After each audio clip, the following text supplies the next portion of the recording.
Hello दोस्तों, स्वागत है आपका मेरे YouTube चैनल गुजारिश में। और आज मैं आप लोग के समक्ष लाया हूं अपनी कविता सफलता के सोपान।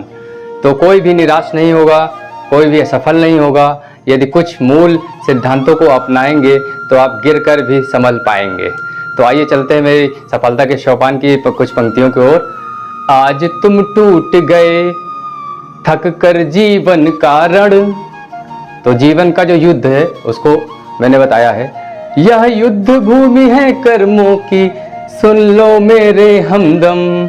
तुम धीर बनो, तुम वीर बनो, अस्तित्व की ये लड़ाई है। जीवन चक्र है ओ मित्रा, कर्मठता ने सेज बिछाई है। तो इस जीवन चक्र में यदि आप थक गए, हार गए और वापस आने का आपने निर्णय ले लिया तो निश्चित रूप से आपको सफलता कभी नहीं मिलेगी। तो आप धीरे धीरे चलिए, लेकिन थोड़ा थोड़ा चलिए और प्रगतिशील रहिए। तो आइए देखते हैं आगे की पंक्तियां क्या है। जब शुरू किया था चलना पगडंडी की राह, अब दौड़ रहे थे सूलों पर लेके वजूद की उमंग। तो जब शुरू किया था धीरे धीरे पगडंडी के सहारे चल रहे थे, जब नयापन था तो धीरे धीरे चल रहे थे, और जब रवां हो गए, उसके अनुभव को प्राप्त कर लिया, तब रफ्तार में वृद्धि हो गई। तो अब आगे देखिए क्या होता है। अब दौड़ रहे थे सूलों पर लेके वजूद की उमंग, तुम भरो उड़ान सफलता की सोपानों के संग। तो सफलता की उड़ान जो होती है वो आपके हौसलों से ही उड़ सकते हैं, आप महान हो सकते हैं। यदि आप सोचें कि आपने ख्वाब देख लिए और उससे आप सफल हो जाएंगे तो ये सिर्फ कोली कल्पनाएं हैं और व्यर्थता है, और जिससे आप कुंठित हो भी सकते हैं। सोच सोच के कि मैं ऐसा करना चाहता था, नहीं हो पाया, तो ये कुंठा ही लाएगी।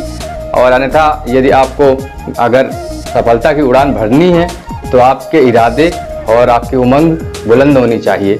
तो आगे की मेरी पंक्तियां देखिए क्या है ऐसे व्यक्तियों के लिए जो कुछ कभी कभी असफल होते हैं। तो उनके लिए क्या है।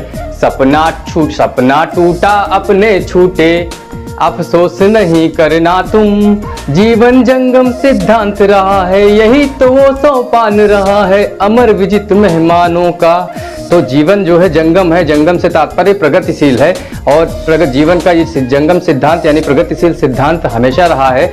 और साथ ही साथ यदि आप इस प्रगतिशील जीवन में वक्त और समय को ध्यान में रख के सारे अपने कार्य एक उत्साह उमंग से करते रहेंगे तो निश्चित रूप से आपको सफलता प्राप्ति होगी। अब आगे देखिए क्या है।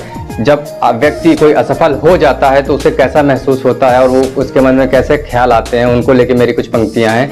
आज बुरा है वक्त तुम्हारा, कल अच्छा भी आएगा, और उनके बारे में सोच क्या जो आज समझ ना पाया हो। साहिल को तुमने छेड़ दिया, तब मझधार समझना होगा। जब बह रही तुषार विरुद्ध में तो पार तुम्हें पाना होगा। तो जब असफल होता है कोई व्यक्ति तो इस समाज की ये विडंबना है कि उसे कोसते हैं, इसे प्रोत्साहित करने की बजाय उससे कोसते हैं, इससे उसका आत्मबल जो होता है वो निम्नतर होता है। तो ऐसा आप अपने बच्चों, अपने भाइयों और अपने परिवारजनों के साथ कतई मत करें, क्योंकि वो एक प्रयास होता है और असफलता जो होती है सफलता की पहली ही सीढ़ी कही जा सकती है, क्योंकि प्रयास यदि आप करेंगे तो सफल होंगे। तो आगे ये पंक्तियां मेरे ध्यान से सुनिए। साहिल को तुमने छेड़ दिया, तब मझधार समझना होगा। जब बह रही विरुद्ध तुषार तुम्हारे तो पार तुम्हें पाना होगा। दोस्तों, एक असफल व्यक्तित्व की विडंबना को मैं अपनी आगे की पंक्तियों में पेश कर रहा हूं कि एक असफल व्यक्ति जब हो रहता है तो वो कैसी विडंबना और कैसे समाज की कुंठित विचारधारा का शिकार होना पड़ता है उसको। तो देखिए क्या है। आज खड़े हो निर्जन में, कल कौतूहल हो जाएगा। अफसोस नहीं अब बढ़ते चलो, हुजूम हिमाकत में होगा। तो कहने का मतलब ये है कि अगर आज आपके साथ कोई नहीं है तो सफलता अगले चरण पे आपका इंतजार कर रही है। अगर आप सफल हो जाते हैं तो फिर लोग आपसे जुड़ना शुरू कर देते हैं। तो ऐसी पंक्तियों के बारे में। हुजूम हिमाकत में होगा, बढ़ रही घुटन जब सांसों में, कल हमाम तुम्हारा ही होगा। उगता सूरज है ओज भरा, जब सूरज उगता है तो एक ओज रहती है, एक चमक रहती है। अपराहन है आग का शोला, जो दोपहर है वो एकदम जलती हुई मसाल जैसे रहती है, वो गर्मी देती है। तो अब ये पंक्तियां ध्यान से सुनिए, जरा मर्म छिपा है, सारी कविता का मर्म इन्हीं पंक्तियों में छुपा है।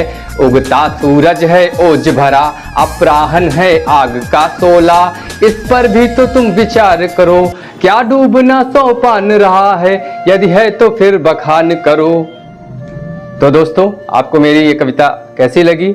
आपका उत्साह वर्धन हुआ या नहीं हुआ, या आपको बुरी लगी, या आप प्रोत्साहित हुए? जो भी आपको लगा आप मेरे कमेंट बॉक्स पे नीचे लिख सकते हैं। यदि आपको मेरा चैनल और मेरी कविता पसंद आई तो कृपया लाइक करें, शेयर करें और सब्सक्राइब करें, और बेल आइकन दबाना ना भूलें ताकि मेरे आने वाले सभी लेटेस्ट कविताओं के अपडेट्स आपको मिलते रहें। धन्यवाद।